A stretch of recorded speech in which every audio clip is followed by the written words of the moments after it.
السلام علیکم ورحمۃ اللہ وبرکاتہ۔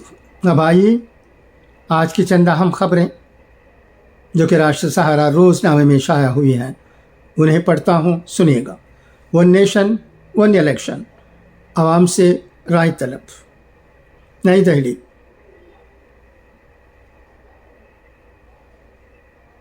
سابق صدر جمہوریہ رام ناتھ کووند کی قیادت میں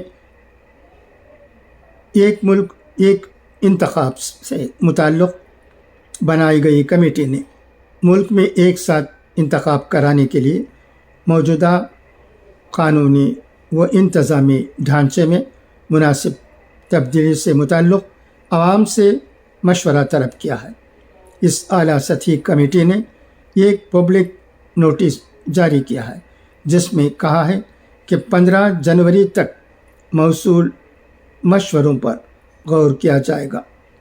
اس عوامی نوٹس میں یہ بھی کہا گیا ہے کہ سبھی مشورے کمیٹی کی ویب سائٹ پر دیے جا سکتے ہیں یا پھر ای میل کے ذریعے بھیجے جا سکتے ہیں۔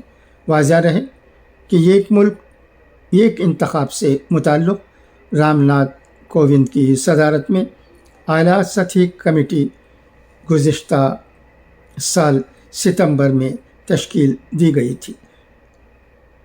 اس وقت سے اب تک کمیٹی کی 2 میٹنگیں ہو چکی ہیں۔ حال میں ہی کمیٹی نے یہ سیاسی پارٹیوں کو خط لکھ کر ملک میں ایک ساتھ انتخاب کرانے پر ان کے مشورے طلب کیے تھے۔ یہ خط قومی پارٹیوں، 22 علاقائی پارٹیوں اور 7 رجسٹرڈ غیر منظور شدہ پارٹیوں کو بھیجے گئے تھے۔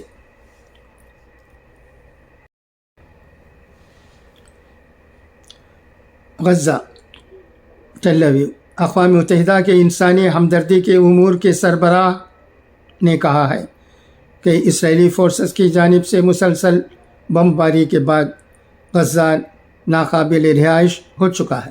فرانسیسی خبر رساں ایجنسی AFP کے مطابق گریفٹنس نے ایک بیان میں کہا کہ 7 اکتوبر 2023 سے جاری خوفناک حملوں کے 3 ماہ بعد غزہ موت اور مایوسی کی جگہ بن گیا ہے۔ انہوں نے کہا کہ غزہ ناقابل رہائش ہو گیا ہے،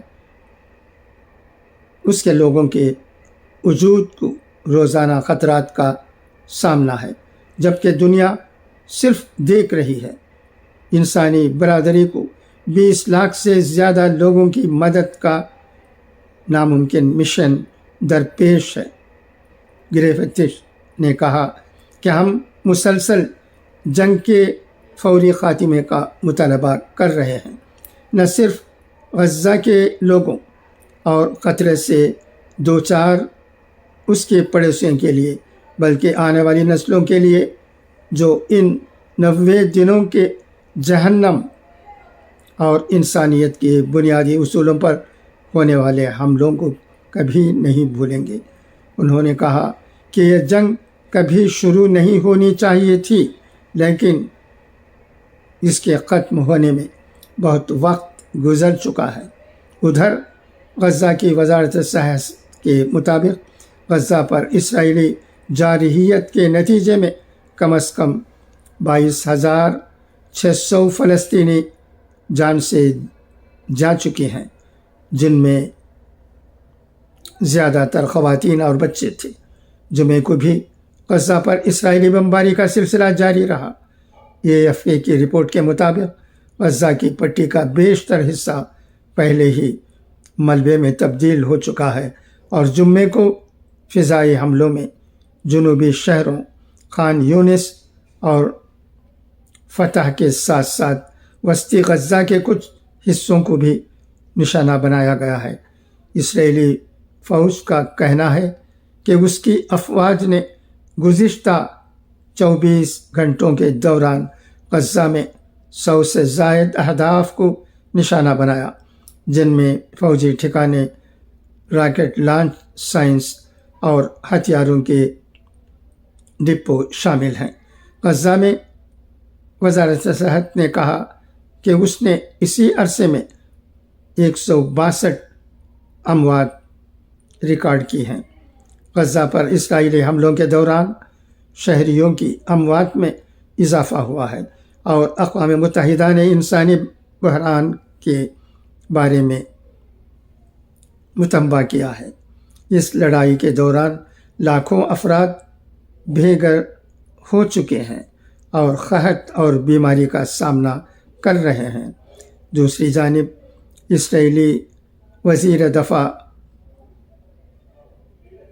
نے رواں ہفتے ہی غزہ پر اسرائیلی کارروائیوں کے خاتمے کے بعد کا ایک منصوبہ بھی پیش کیا ہے، جسے اسرائیلی کی جنگی کابینہ نے ابھی تک منظور نہیں کیا۔ جمعرات کو وزیر دفاع کی تجاویز میں کہا گیا کہ غزہ پر نہ تو اسرائیل اور نہ ہی حماس حکومت کریں گے اور مستقبل میں اس علاقے میں یہودی بستیوں کی تعمیر کے امکان کو مسترد کیا گیا۔ تجاویز کے مطابق جنگ اس وقت تک جاری رہے گی جب تک اسرائیل حماس کی فوجی اور انتظامی صلاحیتوں کو ختم نہیں کر دیتا اور قیدیوں کو بحفاظت واپس نہیں لے جاتا۔ یہ تجاویز امریکہ وزیر خارجہ اینٹونی بلنکن کے اس خطبے کے اس خطے کے چوتھے دورے کے موقع پیش کی گئیں۔ دوسری جانب امریکی وزیر خارجہ جو 7 اکتوبر سے اب تک اسرائیل کم از کم 3 دورے کر چکے ہیں، اب اسرائیل اور مشرق وسطیٰ کے چوتھے دورے کا ارادہ کر چکے ہیں۔ ان کے علاوہ یورپی یونین کی خارجہ پالیسی کے سربراہ جوزف بوریل جمعے کے روز اسی مقصد کے لیے علاقے میں پہنچنے کا اعلان کیا تھا تاکہ غزہ، مقبوضہ مغربی کنارے، لبنان اور بحر احمر میں جنگ پھیلنے کو روکنے کی تدبیر کی جائے۔ ان امریکی و یورپی رہنماؤں کے دورے 3 ماہ سے جاری ہیں۔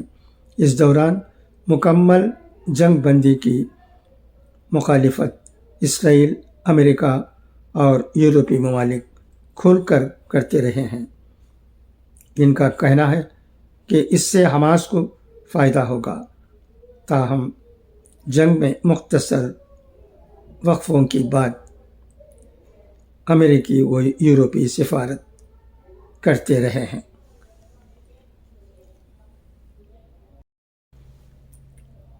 نئی دہلی، مرکزی وزیر اقلیتی امور اسمرتی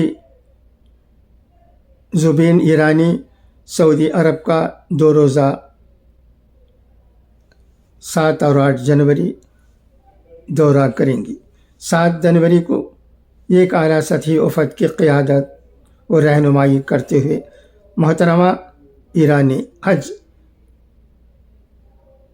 2024 کے لیے مملکت سعودی عرب کے وزیر حج اور عمرہ ڈاکٹر توفیق بن فوزان العربیہ کے ساتھ حکومت ہند اور حکومت سعودی عرب کے مابین حج 2024 کے حج معاہدے پر جدہ میں دستخط کریں گی۔